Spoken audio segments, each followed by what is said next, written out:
Hey gang, this is Mike with MrNoFluff.com, and we're gonna have the biggest wealth transfer in the human history happening very, very soon.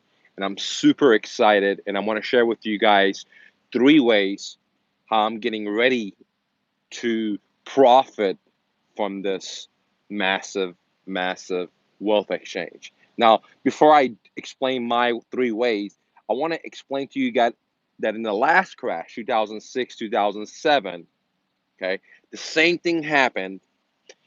However, you bailed out the biggest corporations in America with our hard earned money. And this time it's going to even be more crazier. Now, guys, many of you may not remember, ladies, 2006, 2007, we bailed out banks, we bailed out car manufacturers, we bailed out too big to own corporations, which all has happened is these guys got even bigger and bigger. The banks have gotten bigger and bigger. The automakers took our money and now they're stopping to make cars like GMC. They're not going to make cars anymore because they're not profitable. They don't have good vehicles. They can't compete with Nissan. They can't compete with Toyota, with Hyundai. Okay. So what's happening is now they're just going to make trucks. So we bailed these guys out, and sooner they're failing again. And now in this next crash, guess what? Same thing's going to happen, but with a different twist, with a different story. Okay. So if you don't believe me, please research the 2006, 2007, because the aftermath is already finished and the evidence there, but they're not just pop. No one's coming talking about it. Okay, no one's coming in and say, "Look, dude, this is what happened." But if you look back at the dust, hundreds and thousands, and if not millions, of homeowners lost their homes. They put money down. They made monthly payments. They made home improvements to their home. They lost their homes. The bankers got bailed out. One, they got PMI insurance that they collected on, right? So we bailed them out on that aspect. And then the rest, they couldn't do that because it was a conventional loan. It wasn't an FHA or VA. They sold it at the auction. They used crazy strategies like robot signing, auto robot signing. They sold people's homes that they didn't even own the note to. Okay, the paperwork that says that, hey, this is a debt instrument and this person has it. They didn't even have the original debt instrument. They were foreclosing on people, taking people's homes. Okay, and at the end of the Big Brother, what did they do? They slap their hands and say, "Well, Bank of America, well, Wells Fargo, why don't you pay us X much in uh, penalties?" But do you think, let me ask you something, do you think those millions of dollars they paid in penalties, do you think that went to the homeowners that lost their homes? Do you think it went to those people that made the payments on the properties and then in the day their equity got evaporated because asset bubbles? Do you think when the banks made the money, the penalty money to the Big Brother, do you think the Big Brother paid for these people? No, dude. Big Brother kept the money. So that's the craziest thing, because whenever you see, FDC or the collateral or the security or whatever they want to call themselves, when they're fining big companies because they're doing bad business practices, the public doesn't get that money. It goes back into Big Brother's pocket. So, who really got rich? The bankers. They took the properties or got bailed out by PMI insurance because the homes were insured by HUD, Freddie Mac, Freddie Mae. Okay, they were able to get people's down payments. They were able to get their monthly payments, which means the majority of the money that the banks get are front loaded because of the amortization, which means that majority of the payments someone makes the first 6 years of our home, majority is going towards interest versus debt reduction or principal pay down. Okay. So the bankers came on top, and then Big Brother made a lot of money by punishing the bankers for, you know, having selling homes or auctioning them off, or they didn't even have the deed, or not the deed, the note. They didn't even have the original note that says the promise note. They were just copies of them because they had sold these things to so many different bankers down the line. Okay. Um, so that said, in this upcoming crash, it's going to be a wild, wild west, a wild, wild west. Not only in the real estate sector, we have so many different bubbles. We have equities bubbles like crazy. There are people out there. Majority of people are in denial. They're thinking, "Oh man, we don't have equity asset bubbles. Oh man, the real estate is doing great. We're not going to have a recession. We're not going to have a depression. We're not going to have inflation up the gazoo." It's just because they listen to the propaganda on media. They listen to the lawmakers that are being bought out by, guess what, big corporations, right? The big corporations, I mean, many would think the lawmakers make the laws for us, but in reality, we're only putting votes in.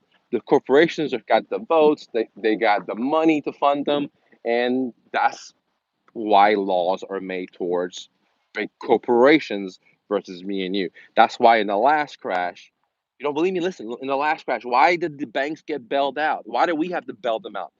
I mean, if, for example, I'm an entrepreneur, I've never had a job, I never had a resume. Anytime I invested my money in a business and I made a bad decision, I lost my money. No one came help me. No one came bailed me out. That's just part of being an entrepreneurship. That's what free enterprise or capitalism is, right? But why should we go bail out a bank? Why should we go bail out a car dealership or car maker because they didn't produce better quality stuff, but they didn't have higher warranties. They kept putting shitty products. They kept taking their factories and going to China so they can make the most amount of money in America, right? Why should we bail these people out? Well, I'll tell you why. Because they are the ones that are buying the lawmakers through in the open through lobbying, right? Campaign contributions and stuff, and the laws are made for them. That's just what it is, ladies and gentlemen. I know it's a harsh reality. We want to think that, you know, the man at the corporation and the man at Big Brother, they're in our favor, but they're not, dude. They're in their own favor. They want to get it reelected, which requires certain type of capital, and the average uh, taxpayer, right, doesn't have that type of capital to sponsor these people, right? So in the next crash, there's going to be a massive wealth exchange because of the lobbying being implemented, because of fractional reserve, which favors the bankers, because of printing money out of thin air, which again benefits Big Brother, benefits central bankers and Federal Reserve. But what it does is robs you and me of our fucking savings, dude. Right? So one example is when I first came to America, my goal was to have $1 million in my banking account because the year we came here was 1987, 86, right? And having $1 million in your banking account, interest rates were high. So you could live off that. Today, you got $1 million in your banking account, dude, you're not getting no money in it, dude. All right? Very little. And then the most crazy thing is the phantom loss of inflation that's constantly being taxed through us because your average lawmaker doesn't want you to tax you directly for wars, tax you directly for bailing out big corporations, the bankers, because you're not going to like that. So they do it under the table through a phantom loss cost inflation. Okay. And what means that if you're a saver, if you have money in the bank, your money is being devalued, is being watered down, guys. It's kind of like, I have this hot tea right here, right? And what if I have this much hot tea? What if I dumped all that hot tea out and there was only this much hot tea and I just put water in there? Would it still be tea? Yeah, somewhat of a tea, but it's not the same original taste or flavor or the purpose of the tea. So that's what it means to be devalued. And that's happening all around us, not only in America and China and all these countries, okay, what they have the fake, not the real, something that's backed by gold, by something fake fiat that they print. They print the shit, man. And then they want me to go work for it. And guess what? I did that. I came to America as a refugee. I worked 7 days a week. I started with $100. I started a business that I owned for 14, 15 years, made multi-millions of dollars. I started a brokerage firm. I had people older than my grandparents working for me. I bought rental properties. I did all that. And guess what?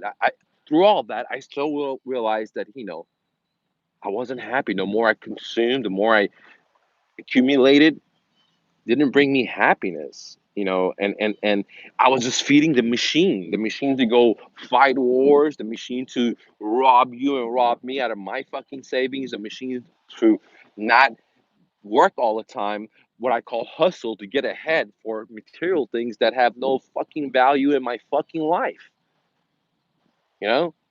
Now, I mean, I know this goes against so many of you guys' beliefs because trust me, I was there. And that's why I want to help you collect as much material things you want so you can have the ability to have free thinking because you can't have free thinking when you have so much debt. You can't have free thinking when you're worried about how to pay your bills. You can't have free thinking, creativity when you're constantly trying to accumulate more and more. Like for example, I had a disease where if I had 5 rentals, I wanted 10. I get 10, I wanted 20. I get 20, I get more. And it's a continuous to win. Like really, you know, all I really need is 4 or 5 rentals that produce me $600, $700 a month, right? That's it. Because these properties are going to appreciate. Now, I could work all my life and have 100 units, but for what? Right. So in this wealth exchange that's coming, I'm going to do things totally different than what I did last time. And the very first thing I'm going to be doing different is, I'm not going to accumulate. Right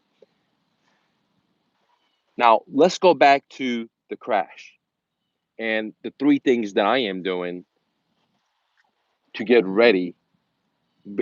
I actually been getting ready since 2015, last quarter, the fourth quarter, 2016. I got into gold. I got rid of real estate. Okay, at the top of the market.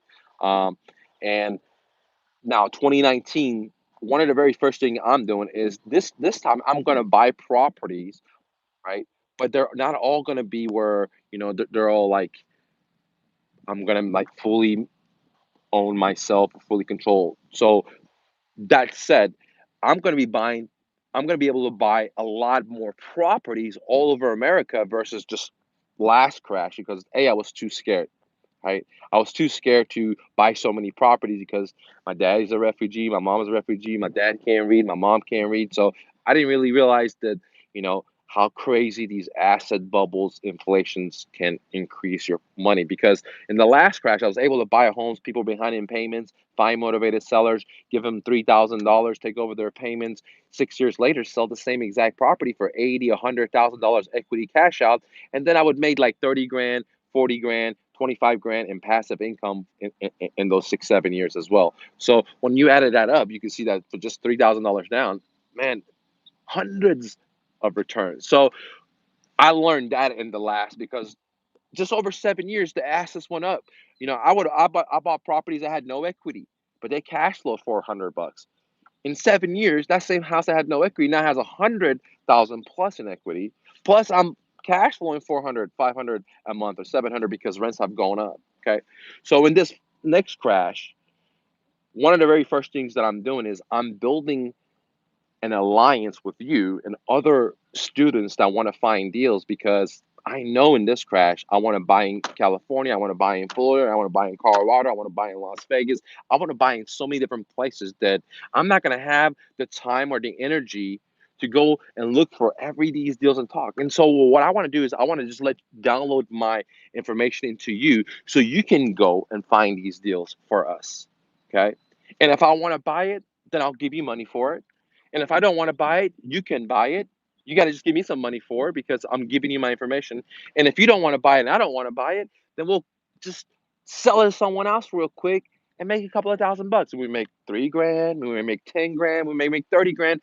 I don't know. I don't have a crystal ball because every deal is different, but we'll make something because this is real estate. Okay. And we'll split the profit. So the very first thing I'm doing for 2019 is I'm building an army of hungry, motivated people in America that wants to go do deals, that want to find and help out motivated sellers. Okay. So the bank doesn't take their wealth. Right. Two, I'm helping these people how to find these motivated sellers, how to filter them out, how to negotiate, how to give offers, everything that's required to get the deal. Because again, this is the best time, in my opinion, not financial advice, to be in real estate in 2019. Not because prices are going up, actually because prices are coming down like crazy. Real estate is slowing the fuck down. I don't give a fuck what people say. I don't give a fuck what a real estate agent says, what the mortgage broker says, what CNN says. I got my ear on the streets, and I got people right now in California, right now in Florida, right now in New Jersey, right now in New Mexico, right now in Las Vegas. They're looking for deals, and they're finding more and more motivated sellers everywhere they look, because the people that have been trying to sell their homes have realized that, uh-oh, the market has changed. Uh-oh, I'm not able to get above my asking price, right? And they have tried to sell their home, and now they're coming back to us, and they're willing to owner finance a house with just $1,000 down. They're willing to be the bank for you. Now, there's two types of sellers we're finding: sellers that have mortgages on their homes, and sellers that own their house free and clear. I can't tell you the number of people we're finding in Las Vegas that own $500,000 homes or plus. They're willing to just, guess what? They don't have any debt. They don't live there. They maybe live in California. They're willing to just let us have the house for $1,000. Crazy, I know, because you can't find these deals using some of these wholesalers slash real estate agents. I don't want to say their names. You can't find that. You can't. You're not going to find that with wholesalers that just have one trick pony, where they're just giving cash offers, right? But what I teach is what I want to buy, which is find motivated sellers, create a win-win situation with them, so the bank doesn't get the property, and let the seller win, let you win, let me win. And that's what I call win-win. That's the great thing with America, and it's called my profit sharing. So every first thing I'm doing is I'm giving you guys my information. I'm building a team, and they're already hitting the streets and finding deals. They're emailing me, and I'll be happy to share those information with you guys to see the guys are moving forward, getting deals, all kinds of stuff from commercial to residential. Because the tide has changed. They're just not broadcast. They're not broadcasting it, man. A little, but wait. Eventually, it's going to be this much of bad news and only this much of good news. Okay. The second thing that I'm doing to get prepared for the market crash is what I did in 2016. Get into gold, guys. Get into gold, because the dollar is on the verge of collapse. It's collapsing every freaking day, year by year, more and more and more. It's kind of like a cancer patient. It's just not going to die over one day. It's a slow dying process. Okay. Why? Just look at our debt, man. Look at all the manipulation that's going on. Look at all the tariff wars that we're causing. You know who's going to pay? You and me. The people can't even pay anymore. That's why they're in so much debt. How are they going to pay more? They're already getting inflation like crazy. They're losing their money. Income hasn't gone up. Price of goods gone up. And now they got to pay tariffs, which majority of people don't realize that everything you own, like this, like this, it's all made in China, man. Let's look at this thing right here. See, I don't know if you guys can see, I have hot tea in there, but it says it's made in China. So everything is made in China. Now, is that the Chinese people's fault? I don't think so, man. I think it's the big corporations' fault in America. I think it's the lawmakers that made laws so tough that corporations couldn't make money. They had to get the hell out of Dodge. And now we're dependent on someone else to manufacture our phones, our bikes, our glasses, everything, our clothes. Now, why are we mad at those guys that are making it for us? Why are we not mad at the lawmakers that made the conditions so bad that big corporations went out to other places to make money? Why are we not at the big corporations that they went out to make money other places, and we're still got to bail them out like GMC? So why are we mad at the guy that's making our products cheap for us? Doesn't make any sense. They're making it cheap for us because we allowed them to, because we killed manufacturing in America. Look at Detroit. We made shitty stuff. We made laws too tough. I mean, if you want to be a fucking business owner, you need so many licenses, so many different things just to do your business. You want to sell lemonade on the corner of the street, the cops gonna come beat you the fuck up because you're selling lemonade. You need some kind of permit. That's kind of shit we live in, man. So guess what? So much strict regulation kills creativity, kills entrepreneurship. What do you think is happening with Bitcoin, cryptocurrencies? You think America's embracing that shit? No, other countries are whipping our ass in that shit. Same thing with business. So we can't be mad at some company or country that's making our shit because we made them make our shit for cheap because we wanted to go over there and pay those people 25 cents an hour. We wanted to go over there so they can make our cars cheaper because we as Americans we're totally dead out. We're on consumption. We got to constantly get the next 2.0, 3.0. So guess what? We don't have the money for it. We're already in debt like a motherfucker. So guess what? We need the cheapest. We love Walmart, right? I don't love Walmart, but a lot of people love Walmart because it's the cheapest. We want the cheapest. We don't want something that's going to last 10 years. We want to get something that we have to buy next year, 2.3 versions of it, right? So we can't be mad at China. So the tariffs are going to hurt you and me, which is going to cause the next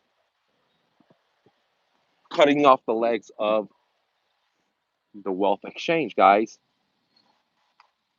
Please understand that the big corporations are not going to lose. They are have the lawmakers in their pockets. The lawmakers do two types of subsidies, guys. Listen to this. Listen to this good. The lawmakers make two types of subsidies. For the very rich, they subsidize the shit out of them. They give them tax credits. They give them friend credits. They give them all kinds of stuff. They just come to their states and open an Amazon Center or Apple Center. They give them a lot of free money, government cheese, our money. And the other people that subsidize is the very poor, right? Because they're the ones that are gonna go vote for him, and the very rich are the ones that are gonna go fund their campaigns. And the guys in the middle, well, we're just the slaves, man, the work slaves, because we're the ones that are getting inflated our savings. We're the ones that cost of goods get more and more expensive. We're the ones that if we're entrepreneurs and we make a fucking mistake, there is no bailout for us. You buy a house and you fuck up on that fix and flip, no, Uncle Sam ain't gonna come help you. The banker ain't gonna come help you. You start a business and you go under, there is no bailout, there is no PMI insurance, there's none of that shit for you and me. But guess what? For two big failed banks, there's all kinds of insurance for them. We have the Freddie Mac and Fannie Mae insurance policy. We had the taxpayer insurance policy. Right? So what am I trying to say? What I'm trying to say, you have to educate yourself, or you're gonna be in a rat race the rest of your life. You can't trust the fucking banker. They have all kinds of debt instruments to con you from reverse mortgages all the way down to you name it. And you can't listen to the media. There's only like 4 or 5 companies that own every station in America. They have their own interest. You have to think for yourself. And it's hard to do that by going to college and high school because they train us not to think for ourselves. They train us not to make mistakes. They don't want us to, think for ourselves. They want us to be an A fucking student. They want us to be an obedient motherfucker, right? They don't want us to get an F or go outside of the box because they want us to work in cubicles. They want us to sit in traffic and they don't want us to be creative, man. And if they want you to be creative, they want to put a leash on you by putting you into debt. If that's for your education, if that's for your business, you want to start a business, here, go to a small business association and go ahead and sign your fucking life away on $300,000 that we know that 9 out of 10 businesses are going to fail, and you're going to be that statistics, motherfucker. Now, why have majority of businesses I've done succeeded? Because I never went to the stinky banker.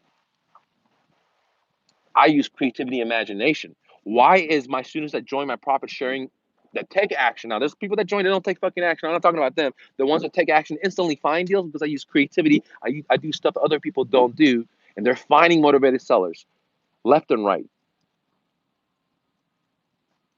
in their backyard.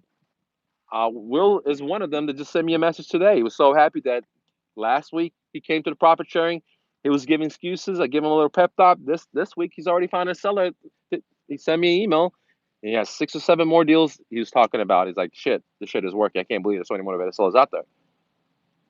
But if you're gonna do what everyone else says to do, like do direct mail, do bandit signs, buy from these wholesalers slash real estate agents that try to milk you for every freaking penny you got, then you're not using creativity. You're not using imagination. And yes, there's a lot of chance of failure with that.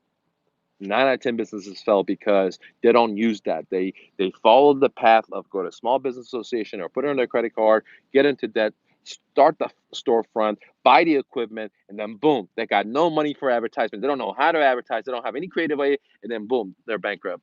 That's the story of small businesses. Where I teach it the other way. I say, look, the very first thing is lead generation.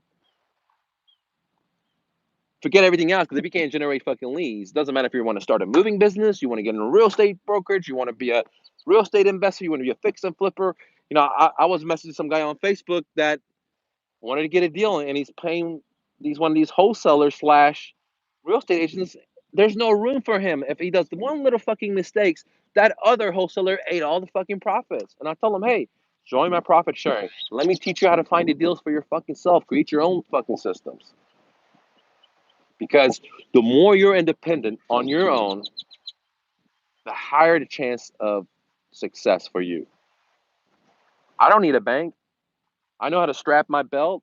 I know how to sacrifice. I know how to close my eyes and create. And I surely know how to put it to work. I don't need no fucking job. I don't need a banker. I don't need a credit card. I don't need a fucking hard money lender. Any business I've done, it was the same way. If I started a brokerage firm, if I started a moving company, if I started public speaking, I never borrowed any money. I started with came to America as a refugee with $100. So what I'm trying to teach you is that you're more powerful than you realize. You just got to get off your fucking ass and go do something. And if you're just trained to be like everyone else, sitting in traffic, working cubicles, you'll just have a dead life. What is a dead life? You have everything, you don't own shit. You got no fucking freedom. You got so much stress. And like I said, you own everything, but you don't got shit. You don't own shit. The bankers own you. If that's the life you want, much respect to you. I don't want anyone to own me. And I definitely don't want no banker to own me.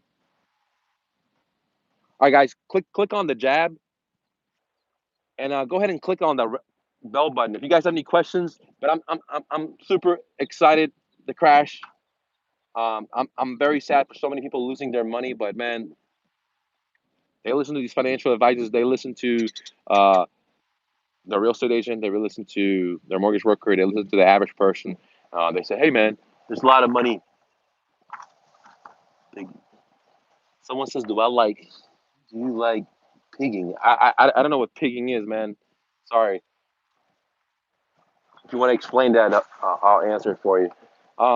But a lot of people are going to lose their money, and I'm very sad about it. And that's why my slogan of Mr. Investor is we save the community one home at a time. I really go out there and I save these people so the bankers don't take their stuff, man.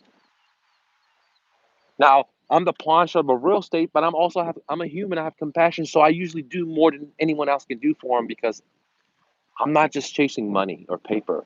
I let go of my stuff. So I really look at every seller and I try to create a win-win where they win and I win. Sometimes I don't get everything they want, and I don't get everything I want, but that's life. But it's guess what? It's way better than going me to a bank and say, "Can I please get a loan? Can I please get a loan for my next rental, Mister Hard Money? Can I get a loan so I can buy this house and do this flip, Mister Hard Money?" Fuck these people, man. All right, what does this say?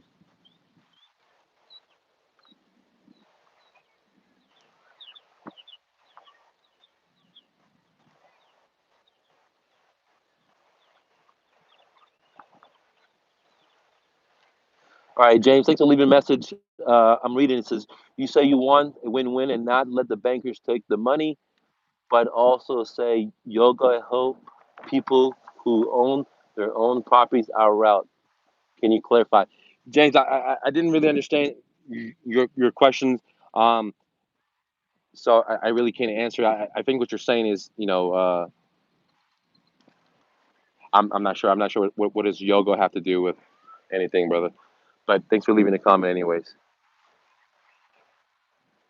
All right, guys. One other thing. I've only got 16 more seats for my profit sharing, and then I'm going to be closing it up. So if you're interested, I would highly suggest getting into it before it's closed up. Okay, let's see.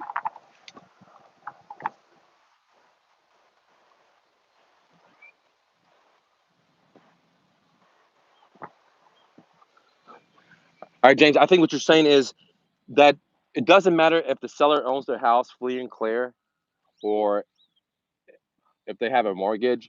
I can still create a win-win situation. So it doesn't matter to me if they have debt or no debt. I create a situation. If they own the house, have a lot of equity, they have medium equity, they have high, low, marginal, zero, negative equity. It doesn't matter. I have the right tools to structure a deal to create a win-win for both of us. Okay, on most houses, not every house, but on most houses. So it doesn't matter if they have a mortgage or not.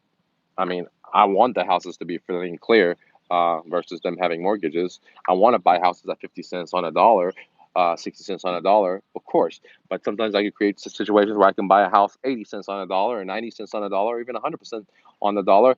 I don't have to give the seller no money. I just step into their shoes and just give them the next month payment, mortgage payment. That's it. So, good question, man. All right, guys, click the jab button, subscribe.